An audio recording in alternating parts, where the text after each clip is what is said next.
नमस्कार दोस्तों, आज इस वीडियो में मैं आप लोगों को ये बताने वाला हूँ कि पुरुषों की जो लिंग सिकुड़ जाती है, छोटा हो जाता है, पतला हो जाता है, श्रिंक हो जाता है, वो क्यों होता है, उसका पीछे क्या कारण है। मेरे पास ढेरों पेशेंट आते हैं हर दिन। उनका कंप्लेन ये होता है कि सर हमारा लिंग जो है वो दिन पर दिन छोटा हो रहा है, अंदर की तरफ श्रिंक हो रहा है, ऐसा लग रहा है कि लिंग जो है वो अंदर की तरफ चला जा रहा है। तो ये चीज़ें क्यों होता है, इसके पीछे क्या कारण है और होम्योपैथी में किस तरह का ट्रीटमेंट अवेलेबल है इस प्रॉब्लम के लिए। तो मैं डॉक्टर सुप्रियोता और आप सभी का फिर से एक बार बहुत बहुत स्वागत करता हूं अपने इस YouTube channel homeo care tips पे। दोस्तों, लिंग का सिकुड़ना, छोटा होना, श्रिंक होना, ये खुद से कोई डिजीज नहीं है, ये कोई रोग नहीं है, बल्कि आपका अंदर जो यौन समस्याएं उत्पन्न हो रहा है, यौन समस्या दस्तक दे रहा है, उसका एक बहुत बड़ा सिम्टम होता है, उसका एक बहुत बड़ा लक्षण होता है जो आपका लिंग आपको दे रहा होता है, ताकि उसे देखकर, उसे समझकर आप ट्रीटमेंट के लिए आगे बढ़े। जैसे किसी में अगर मॉर्निंग इरेक्शन गायब होता है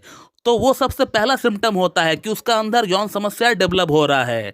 ठीक उसी तरह से अगर आपका लिंग श्रिंक हो रहा है, छोटा हो रहा है, अंदर की तरफ घुस जा रहा है, तो ये भी जो है एक दूसरा संकेत होता है जो आपका बॉडी, जो आपका लिंग आपको दे रहा होता है, और इसे देखकर, समझकर आपको अलर्ट होकर ट्रीटमेंट स्टार्ट करना चाहिए जल्द से जल्द। तो मेरे ख्याल से मैं क्या कहना चाह रहा हूँ आप लोग समझ गए होंगे कि आपको जो है लिंग का श्रिंकेज के लिए, छोटापन के लिए आपको ट्रीटमेंट नहीं कराना है।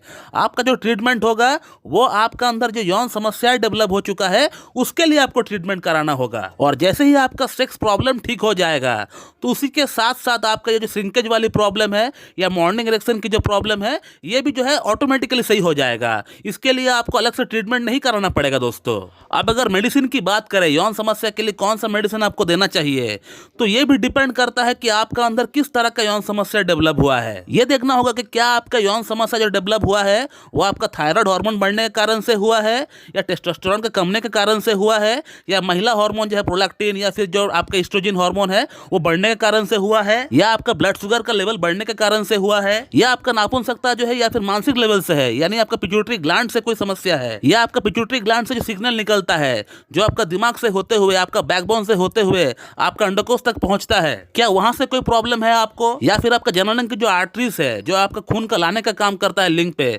वहां पे कोई समस्या है, या फिर आपको वीनस लीकेज की समस्या है, या फिर वेरिकोसिल की आपको समस्या है। तो ये कुछ हमने यौन समस्या का प्रमुख कारण हमने बताया है। इसमें से कुछ भी आपका अंदर हो सकता है, इसे छोड़कर भी और भी बहुत सारी समस्या हो सकता है।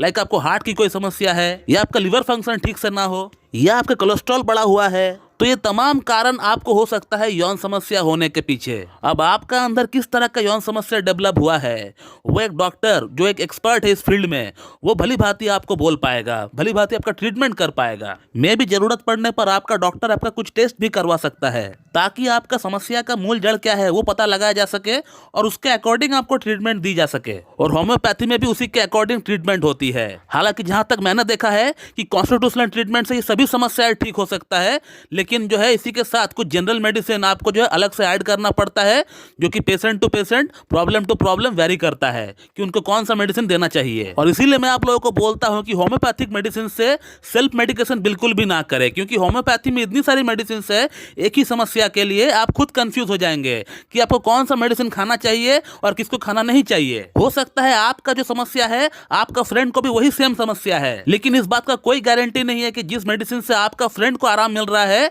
वही मेडिसिन खाने से आपको भी आराम मिल जाएगा। ऐसा इसलिए क्योंकि हो सकता है आप दोनों का प्रॉब्लम सेम ही क्यों ना हो, लेकिन आप और आपका मित्र एक इंसान नहीं है। आपका मेंटालिटी कुछ अलग है, उनका मेंटालिटी कुछ अलग है, आपका फैमिली हिस्ट्री कुछ और है, उनका फैमिली हिस्ट्री कुछ और है। और होम्योपैथी में इन्हीं बातों का मद्देनजर रखते हुए आपका मेडिसिन का चयन किया जाता है। और इसीलिए आप लोगों ने देखा होगा कि जो हमारे पास ट्रीटमेंट करने के लिए आते हैं, जो केस वीडियो में आप लोगों से शेयर करता हूं, सभी पेशेंट में मैंने अलग अलग मेडिसिन का प्रयोग किया है। ऐसा नहीं कि सभी यौन समस्या के केसेस में हमने एक ही मेडिसिन जो है सबको दिया है। आप देख सकते हैं मेरे चैनल के ऊपर इतनी सारी लाइव वीडियोस आपको देखने को मिलेंगे जहां मैंने पेशेंट को कैसे ठीक किया है वो हमने बताया हुआ है केस वीडियो के माध्यम से। और सभी पेशेंट के केसेस में हमने अलग अलग मेडिसिन का प्रयोग किया है। ऐसा नहीं कि सेम मेडिसिन से सबका प्रॉब्लम ठीक हुआ है। तो इसीलिए मैं आप लोगों को बार बार बोलता हूं कि आप लोग सेल्फ मेडिकेशन बिल्कुल भी ना करें। अगर आपको कोई समस्या है, किसी एक अच्छे डॉक्टर के पास जाकर उनसे मीट करके उनको केस पूरा देख के उनसे ट्रीटमेंट आप लीजिए। तो दोस्तों मेरे ख्याल से इस वीडियो के माध्यम से आप लोग समझ ही गए होंगे कि लिंग का सिकुड़ना, श्रिंकेज कोई प्रॉब्लम ही नहीं है। यह एक लक्षण है जो आपका बॉडी आपको दे रहा होता है, आपका अंदर जो यौन समस्या डेवलप हुआ है उसके लिए, ताकि आप उसे देखकर समझकर जल्द से जल्द अपना यौन समस्या का इलाज कहीं से कराएं। तो दोस्तों मैं इस वीडियो को यहीं पे एंड करता हूं। So thank you very much and have a good day.